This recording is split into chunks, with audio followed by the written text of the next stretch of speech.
mbanyumizeeyo ka brief story wano naatera tuuka wengenda okukolera surprise naye njagadde mbanyumize ka brief story. Nyina omuntu yanyumiza emabega kaawo, they have been up and down nga sinafudda budde bwe banyumiza. Mulimu we bakunyumiza enkwe z'abantu n'otya n'ogamba nekyo kisobola okuhappeninga. Nyina omuntu omu eyanyumiza nengamba shifa, can you imagine?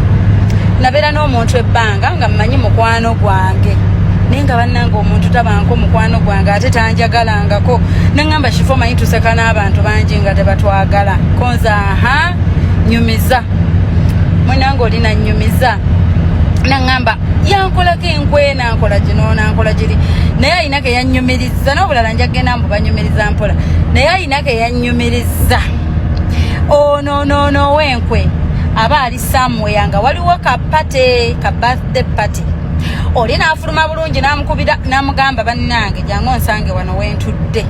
N'amala n'addayo munda n'agamba baali nabo kino nno kyantamaatamadda n'ekinzungirako kati kiri kunkubira amasimu kyagala kijje wendi saagala kijje naye mbasaba bwe kiba kituuse mukindagire attitude mukiyise bubi mukiziimuule.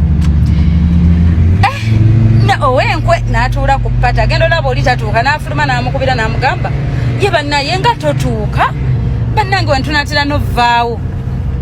N'amala n'adda munda kati ono nga era bwamubiipinga ono bwakubanga gaba n'eki kino kinkubira oba lwaki kijja wendi nze ngezaako kyegobako ne bane tekiwulira mbadde nsaba bwe kijja mukitunuulire bubi.